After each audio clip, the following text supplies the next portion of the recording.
hoy vamos a compartir de qué se trata la salud mental. Cuando hablamos de salud mental, ¿a qué nos referimos? Y hoy tenemos como invitada a la licenciada en psicología, Janina Román. Bienvenida, ¿cómo estás? Gracias. Bienvenida a este espacio.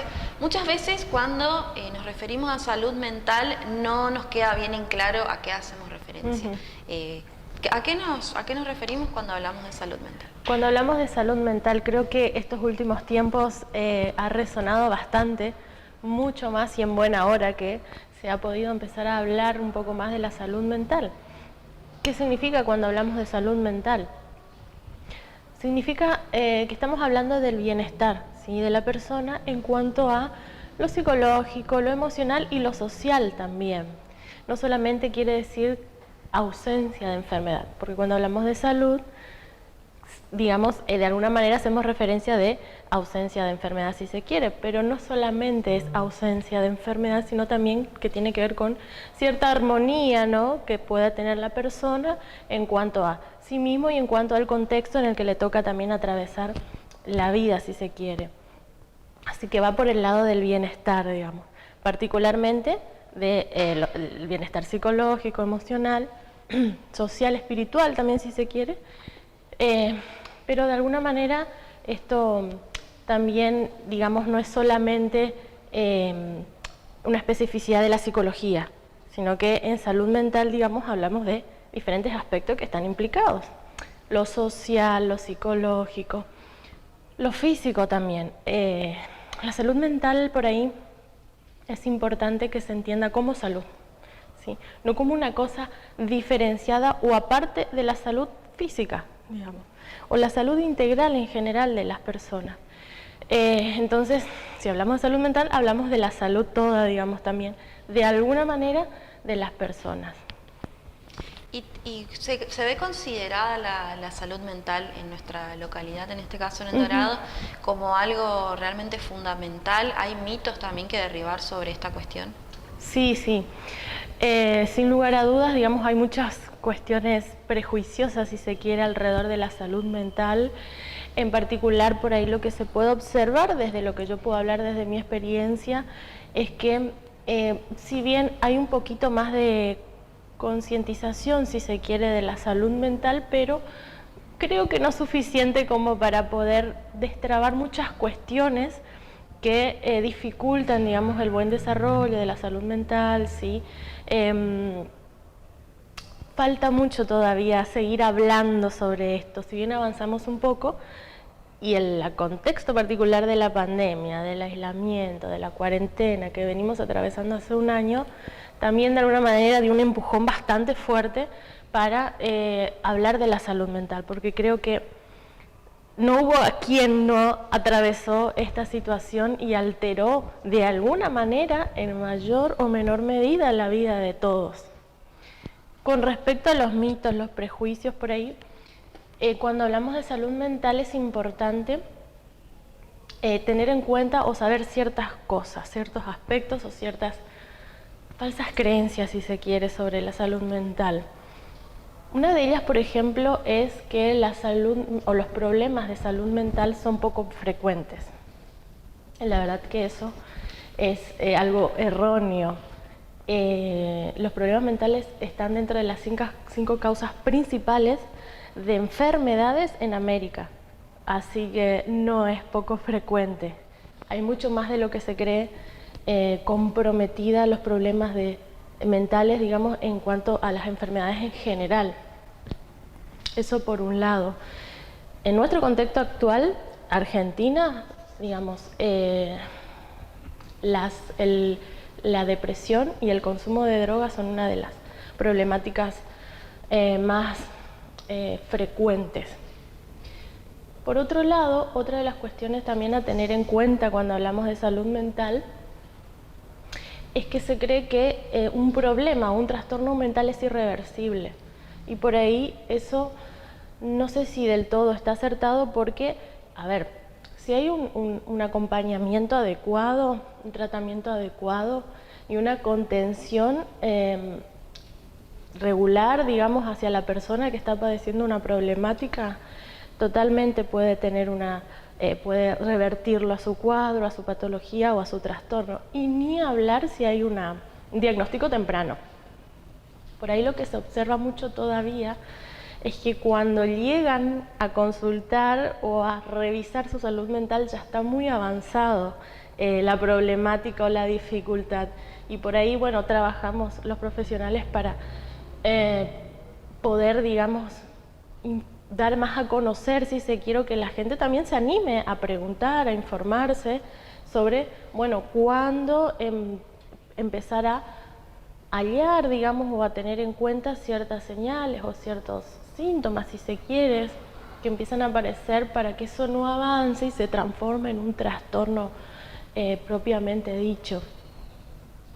Bueno, después por otro lado también otra cuestión que circula mucho con respecto a la salud mental es que, digamos, a los pacientes que tienen un trastorno hay que aislarlos o encerrarlos, digamos. Eso ya es bastante antiguo, digamos, hace tiempo desde que se promulgó y se sancionó la ley de salud mental, que también va con mucha, o intenta por lo menos estar en armonía con los derechos humanos. Encontramos que ya, digamos, ningún paciente puede recuperarse estando encerrado y alejado de sus afectos, de su comunidad, de sus familias. Entonces, siempre se tiende como que, o todavía hay una cierta tendencia a que mantengámoslos lejos, ¿sí? Escondámoslo, que no se note, que no se vea. Y bueno, la verdad es que eso no ayuda en nada a una persona que está atravesando por una patología. Por eso, bueno, ahora hace unos cuantos años se empiezan a ver los servicios de salud mental en hospitales generales, en centros de salud en general, que eso, bueno, cualquier persona tiene derecho a acceder y a recibir también atención sin ser sacada de su comunidad, si se quiere, o de su entorno. Pero bueno, requiere un acompañamiento integral, completo, como para que se pueda recuperarse o estabilizar, si se quiere, también su patología o su problemática. Vos mencionabas sobre algunos trastornos. ¿Cuáles serían algunos ejemplos como para ponernos un poco en contexto, para que la gente también por ahí se pueda ver o no reflejada en algunas cuestiones que quizás nos han animado a empezar terapia o a empezar a solucionar de alguna forma los distintos problemas que cada uno tiene en la vida cotidiana? Sí, trastornos, a ver, hay varios, muchos más de lo que quisiéramos, si se quiere, pero por ahí lo que más se escucha actualmente, por ejemplo, los trastornos de ansiedad, los trastornos de pánico, depresiones, ¿sí? La depresión me parece que está cobrando mucha relevancia actualmente. Es una problemática bastante compleja y por supuesto de que merece toda la atención. Con el tema del encierro y demás se está viendo mucho más. Depresiones, trastorno del estado de ánimo también, si se quiere, trastornos de la alimentación, en la adolescencia que se ve mucho, trastorno de la conducta, por ahí en niños, o algún trastorno respecto del lenguaje en niños. Y bueno, tenemos como varias clasificaciones, pero lo importante es que las personas, digamos, puedan tener un poco más de fluidez para consultar a un profesional, ¿sí? No lo va a determinar ni Google ni nadie que no sea el profesional, un diagnóstico sobre qué puede estar pasando o a qué trastorno puede estar ahí la persona, digamos, no adquiriendo, si se quiere. Entonces, eso principalmente, digamos. No, porque, a ver, más allá de que pueden haber ciertas características, descripciones que uno puede encontrar leyendo, porque la verdad es que tenemos mucha facilidad a la información ahora, pero a eso hay que pensarlo en función a la particularidad del paciente. Entonces, como hay mucha ansiedad también actualmente en la comunidad, se busca con mucha desesperación, bueno, ¿qué tengo? ¿Por qué me siento así? Y entonces busco, googleo y, es esto lo que tengo. No. Para eso se necesita un examen, una evaluación exhaustiva que a veces implica más de un profesional, a veces implica un psiquiatra, un psicólogo, ¿sí? Entonces eso es importante que la gente también tome en cuenta, porque digamos, hay que evaluar a toda la persona también, digamos. Y a veces parece que es este trastorno, pero no sabemos hasta que el profesional haga el diagnóstico. ¿Y cómo se involucran las obras sociales en este caso para poder atender a las distintas necesidades de los pacientes? Bueno, digamos, de alguna manera, digamos, están obligadas las obras sociales a cubrir las prestaciones de salud mental, así sea un tratamiento psicológico, un tratamiento psiquiátrico, un acompañamiento terapéutico también que está dentro contemplado. No todas las obras sociales por ahí el tema del acompañamiento están cubriendo, pero la verdad que actualmente hay, digamos, mucha más apertura, digamos, no hay... serían pocas las obras sociales, me parece, que ponerle no cubran o no tengan un prestador de psicología, psiquiatría o psicopedagogía, pero bueno, no lo suficiente podría decir, por supuesto, pero sí, digamos, de alguna manera lo cubren, digamos. Pero bueno, a veces el tema de los trámites y demás, eso por ahí, esa es otra cuestión con la que nos encontramos, por eso cuesta hacer fluido las consultas, digamos. La gente tarda mucho, se encuentra con varias dificultades en el camino y al final lo termina dejando o lo termina atrasando. Bueno, la verdad es que sí, hay una cuestión, digamos, otras cuestiones más allá de las personales, que eso es muy esperable, cada persona, ¿no? El voy, no voy, que aparecen esas especies de resistencia, si se quiere, o el temor de de qué es lo que va a pasar en la terapia para los que no tienen experiencias. Pero lo que sí puedo decir, que por ejemplo en el tiempo de la pandemia del año pasado, del aislamiento, de la cuarentena total, bastante rápido respondieron las obras sociales para cubrir las sesiones virtuales, porque la verdad es que en una semana tuvimos que ver cómo nos arreglábamos para continuar los tratamientos y de forma virtual. Que bueno, fue todo un tema, ¿no?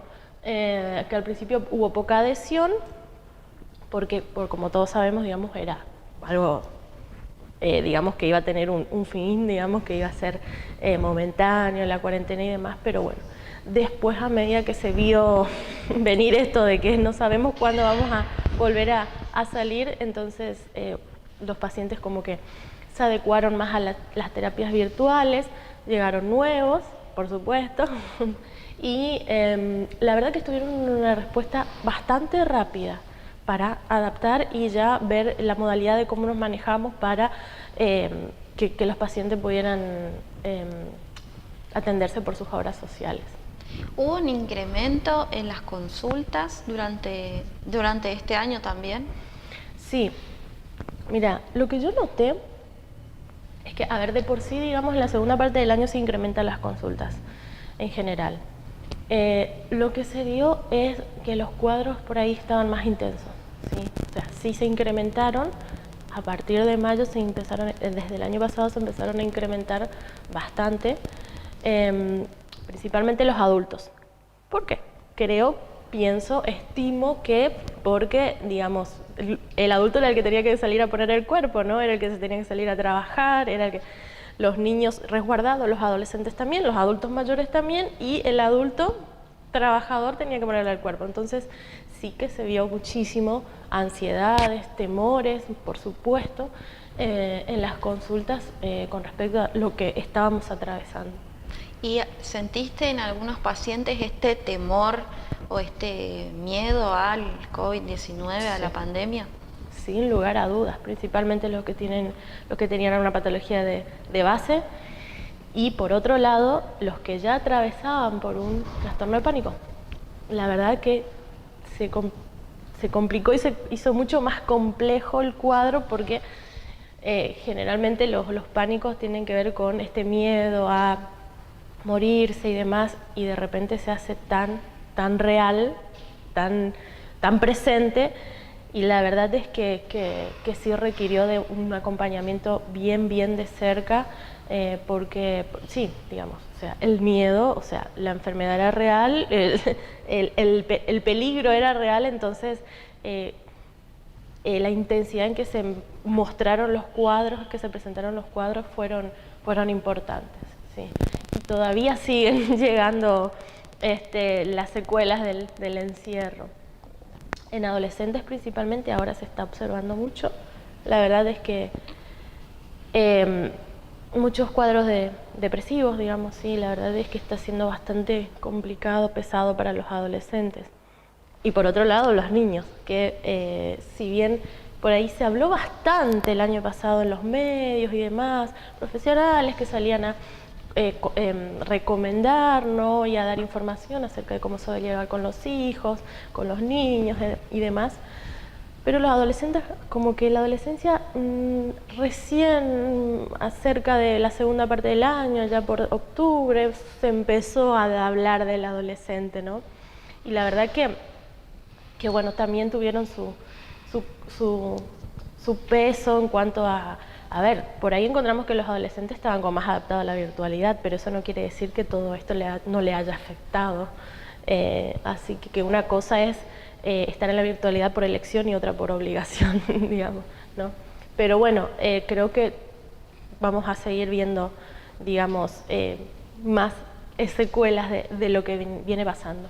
Y quizás podemos ver algún cambio de actitudes con respecto a las clases virtuales, que este año de a poquito se empezó a volver a la actividad bimodal, mitad virtual, mitad presencial.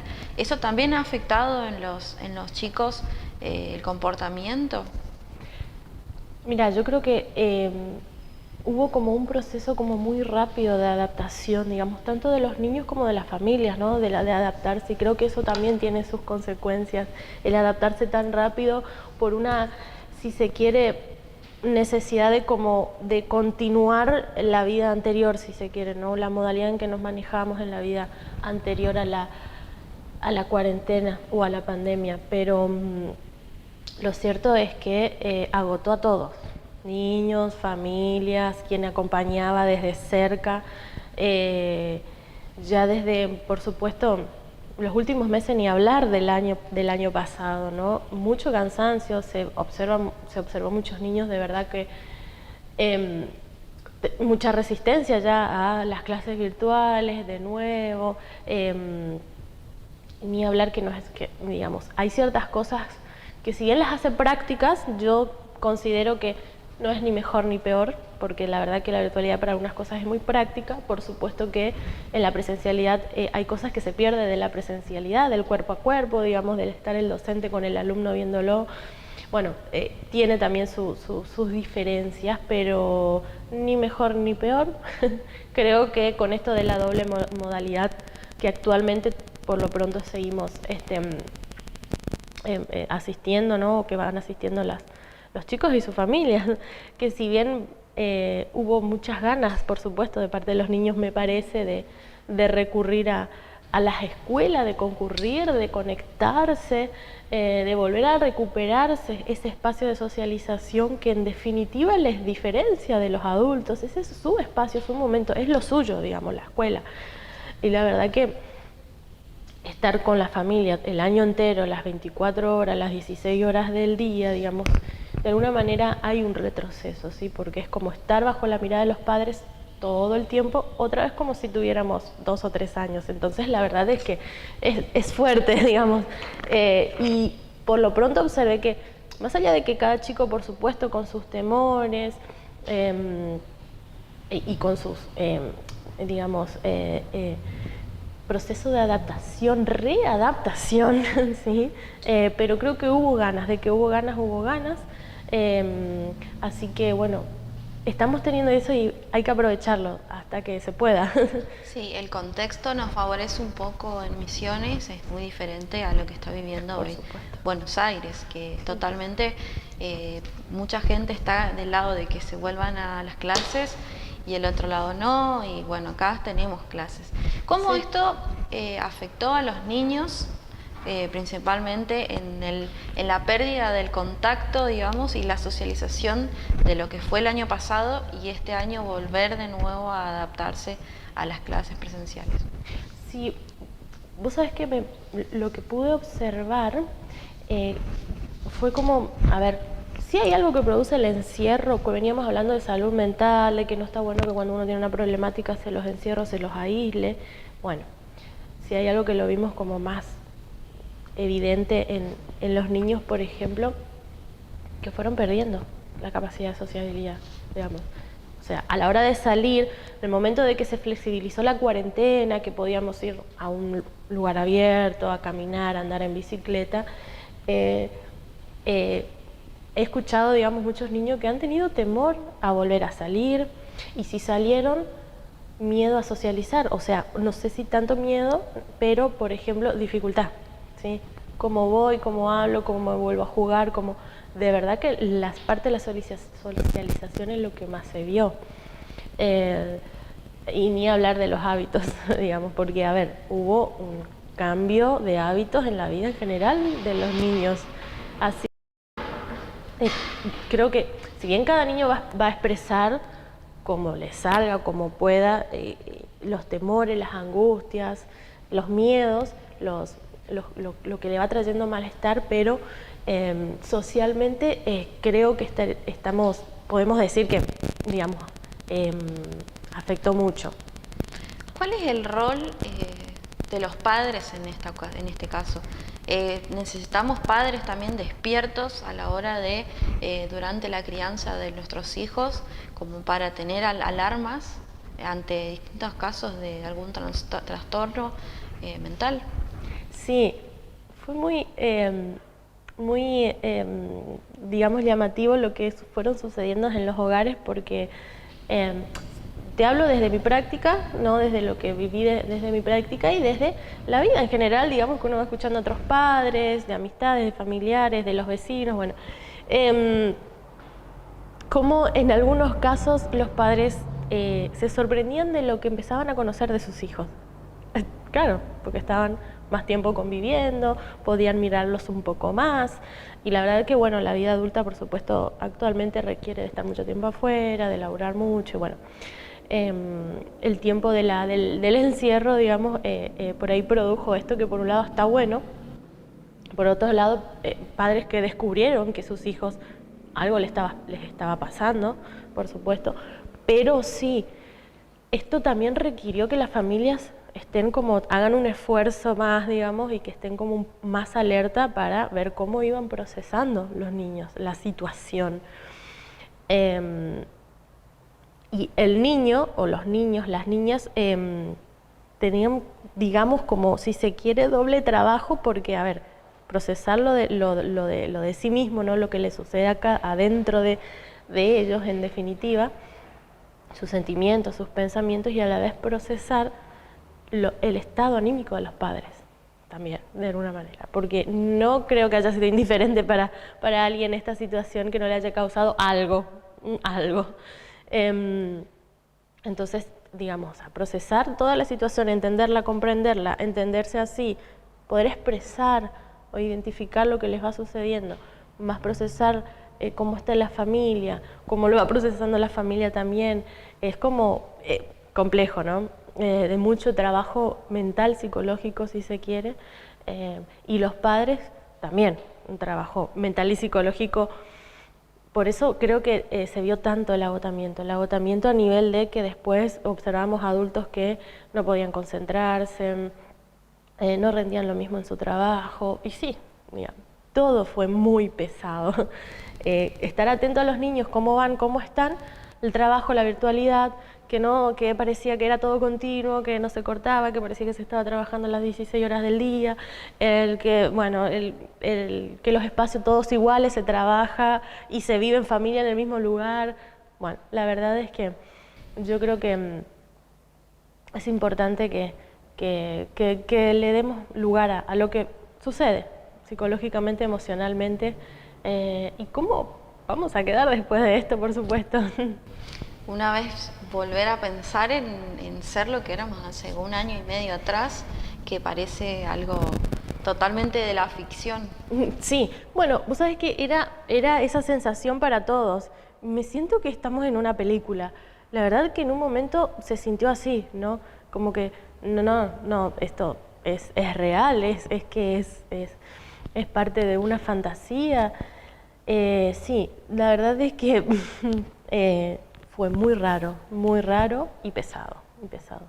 ¿Qué pasa con aquellos niños, por ahí los más pequeños, los que tengan 1 o 2 años, que se criaron justamente en toda esta época de cuarentena y se han desarrollado quizás hasta aprender a caminar, el habla, todo en un entorno súper familiar?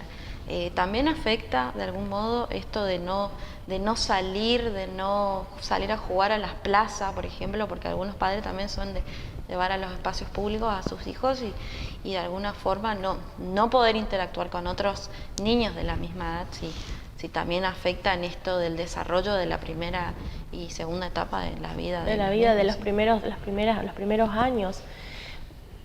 Pues fíjate que los primeros años de la infancia, la vida es como más endogámica, ¿no? O sea, los niños están como más, o sea, por supuesto dependiente de los padres y se mueven al entorno de los padres.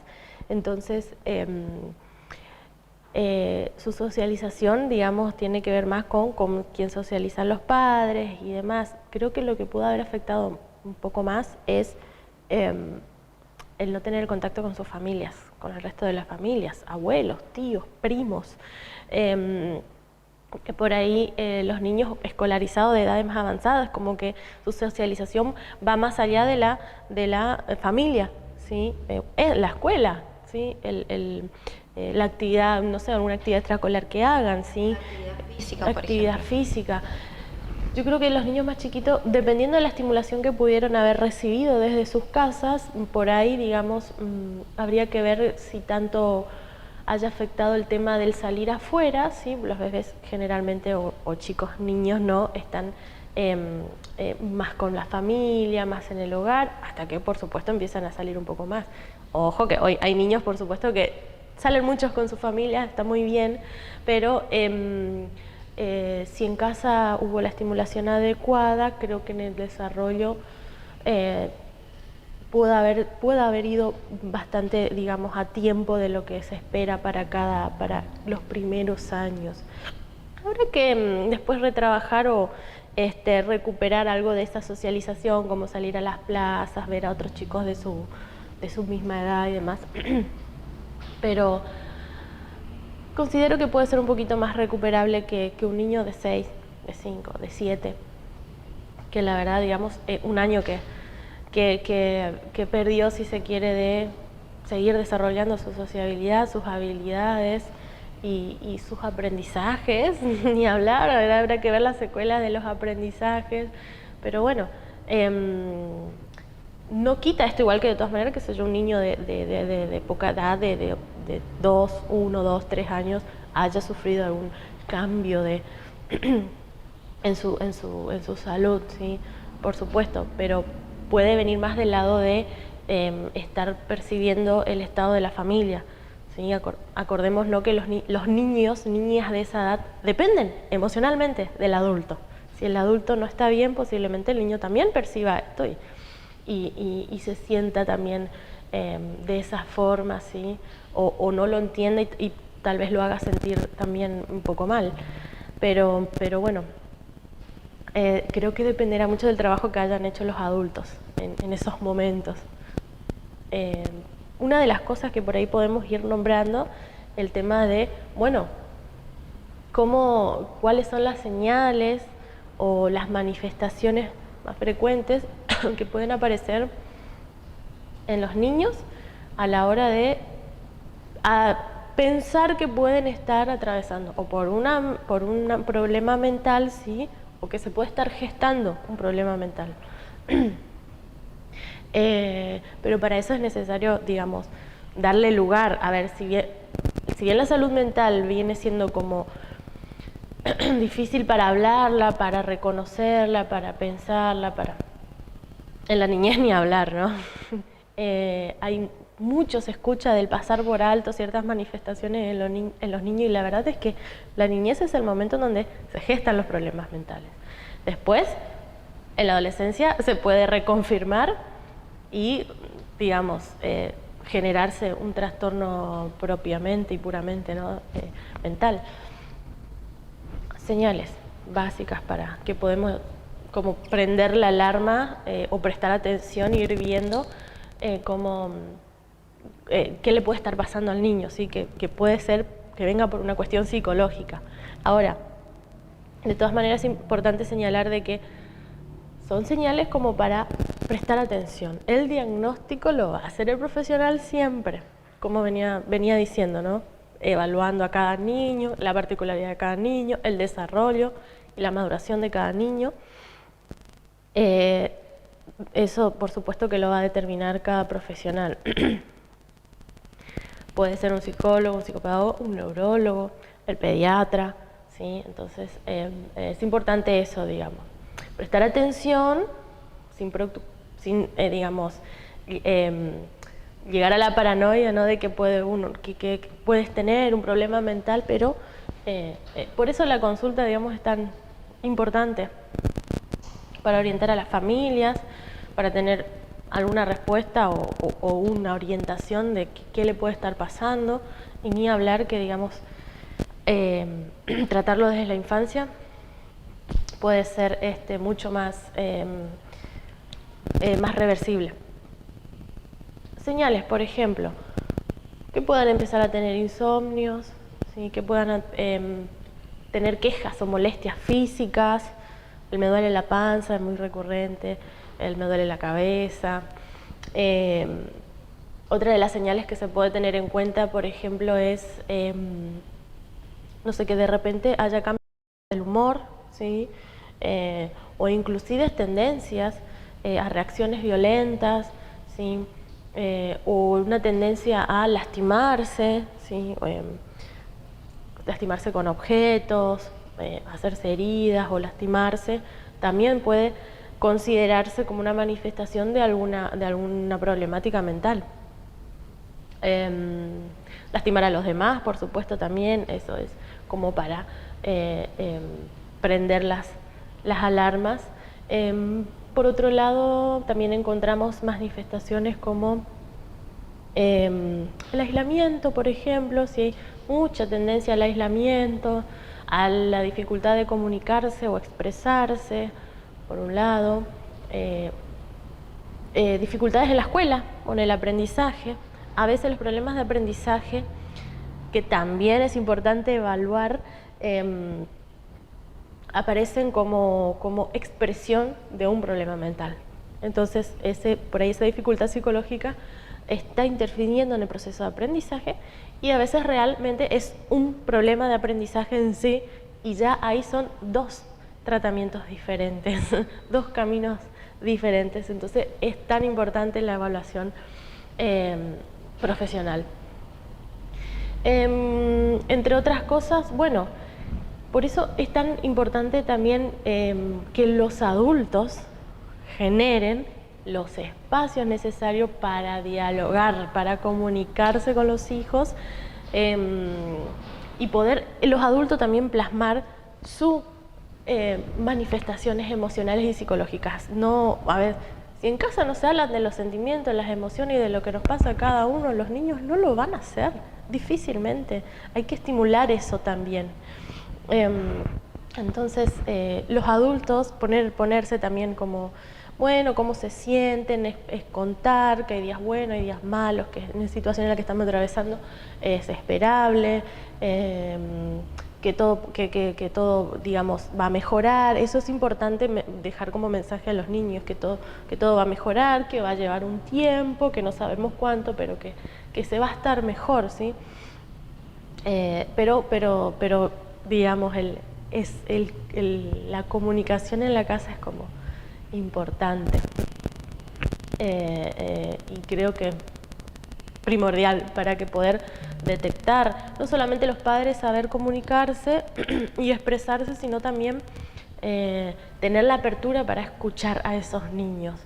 porque la verdad es que pueden manifestarlo de cualquier manera, porque, a ver, no tienen la maduración como para expresar como un adulto y decir, me siento ansioso, tengo angustia, no sé qué me pasa, que podemos poner algo en palabras o expresarlo o identificarlo si se quiere, pero los niños van expresando como pueden, ¿sí? Con un llanto repentino, sin aparente, digamos, ¿Tiene alguna causa? alguna razón, sí, en específico, los cambios de humor, bueno, sí, la verdad es que pueden manifestarlo de variadas formas.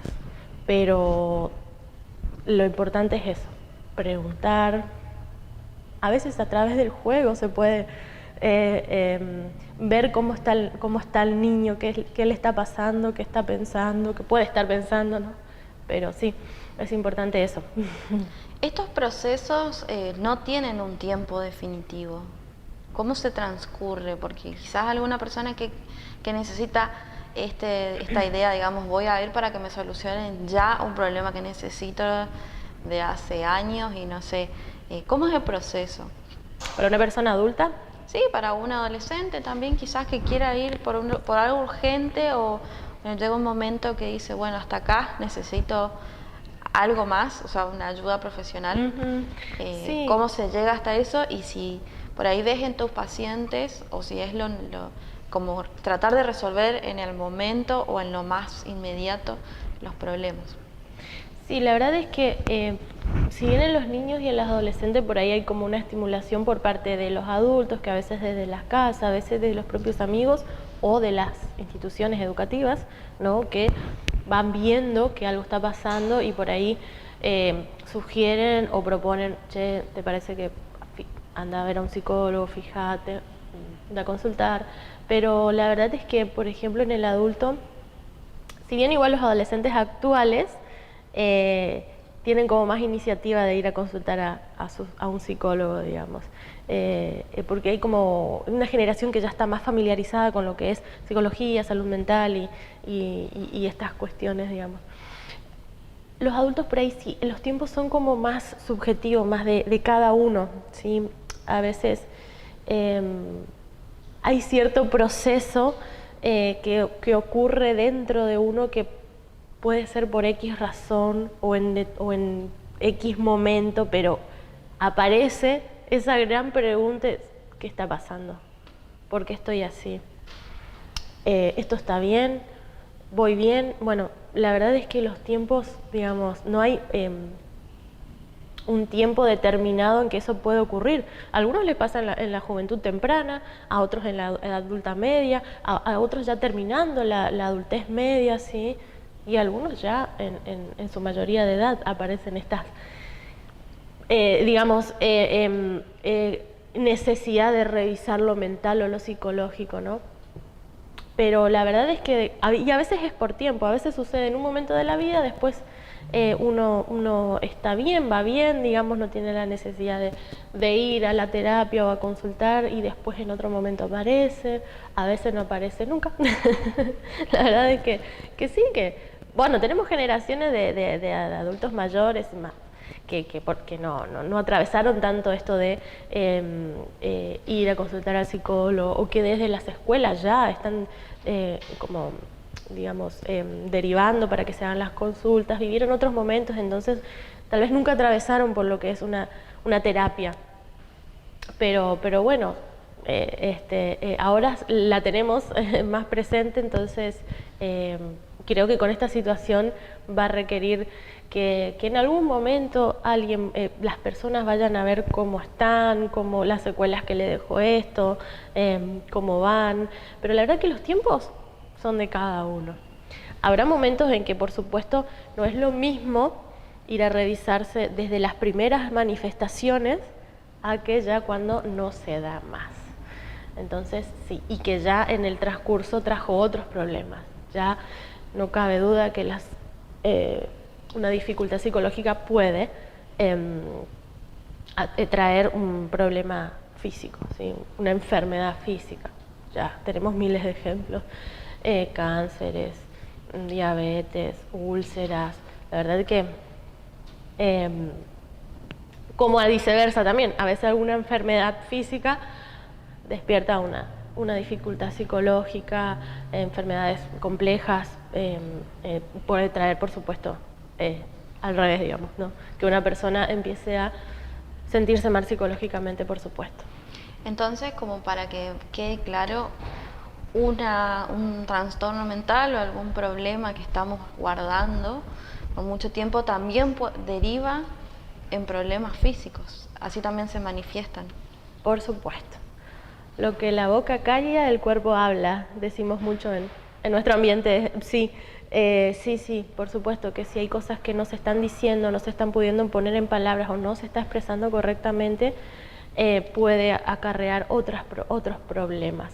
El claro ejemplo es el ataque de pánico, por ejemplo, ¿no? Que, digamos, tienen todas las manifestaciones a nivel físico, pero la dificultad es psicológica. Digamos. Tal vez no hay una amenaza real de peligro, pero la persona lo está viviendo psicológicamente así y por eso tiene sudoración, taquicardias, ahogos. Bueno, sí, eso es como un claro ejemplo, por decirlo, de cómo lo mental puede influir en las manifestaciones físicas. Y por otro lado, aparte de aclarar antes de que me olvide, de que, a ver, si bien el diagnóstico lo va a precisar el profesional pertinente, pero la verdad es que una cosa es una dificultad y otra cosa es un trastorno. Todo depende de la intensidad en que se da y en el nivel en que interfiere en la vida normal o cotidiana de la persona. Ahí podemos empezar a pensar, por decirlo, bueno, esto no es tan esperable o tan normal, si se quiere. Pero bueno, de paso aprovecho para comentar que en nuestro centro estamos haciendo evaluaciones psicológicas y neuropsicológicas en niños, por supuesto en adolescentes y adultos también, pero que bueno, pueden consultar o acercarse porque hacemos este tipo de evaluaciones para después, digamos, devolver a las instituciones o a las familias y ver cómo se puede trabajar con cada niño y qué intervención necesita. ¿Dónde se encuentra actualmente el centro? El centro actualmente se encuentra por la calle Formosa, 1316, sería Formosa, y calle Franklin, kilómetro 8, ¿sí? Donde estamos brindando servicios de psicología, psicopedagogía, fonoaudiología, estimulación temprana, y bueno, estamos iniciándonos y seguimos armando equipos si se quiere, pero ya iniciando con esas prestaciones, muchos talleres para familias, talleres para niños. Puedo nombrar algunos, por ejemplo, taller de familias para la puesta de límites, taller para familias de cómo trabajar el aprendizaje en casa, algo de pedagogía para las familias, taller de habilidades emocionales y sociales para niños con dificultades y o discapacidad, si se quiere, porque atendemos discapacidades también, talleres de arteterapia, talleres de estimulación temprana para mamás y sus bebés. Bueno, tenemos varios talleres, así que pueden consultar al 3751 41 68 98. Y ahí, bueno, se le dará la información. Y también están en Instagram. También estamos en Instagram como Equipo Sinapsis, ¿sí? Ahí nos pueden encontrar y ahí, bueno, está toda la información de las cosas que vamos haciendo, sí, verdad. Bueno, ¿te gustaría recomendar algo a la gente o dejar algún mensaje por ahí a quienes todavía no se animan a empezar a involucrarse con lo que tiene que ver la salud mental? Sí, por ahí me parece necesario, ya que veníamos hablando de cómo tener en cuenta, qué cosas tener en cuenta para ir a consultar o ir a pedir una opinión profesional, si se está atravesando por un malestar, o por una dificultad. Pero también es importante el acompañamiento psicológico para la vida en sí, digamos, o sea, no solamente porque haya un problema o un malestar muy fuerte, pero a veces es una búsqueda de sí mismo, en definitiva. No necesariamente tiene que haber un malestar en el medio. Sí, obvio, por supuesto, alguna incomodidad, alguna cuestión, alguna pregunta, alguna duda hay, pero también va por esto de el acompañar la vida, digamos, el ir trabajando las situaciones que se van atravesando. Yo, por ejemplo, he tenido pacientes en que ya estaban por terminar su terapia, ocurre lo de la pandemia, ya se había trabajado lo que se necesitaba trabajar para su vida y bueno, aparece esto y la verdad que después como que lo reencuadramos en un acompañamiento psicológico porque, bueno, digamos, todo el estrés que conllevó, todas las angustias, y se siguió con la terapia, pero para acompañar eso, las situaciones actuales y cómo se va atravesando los diferentes desafíos, las complicaciones o lo que va sucediendo.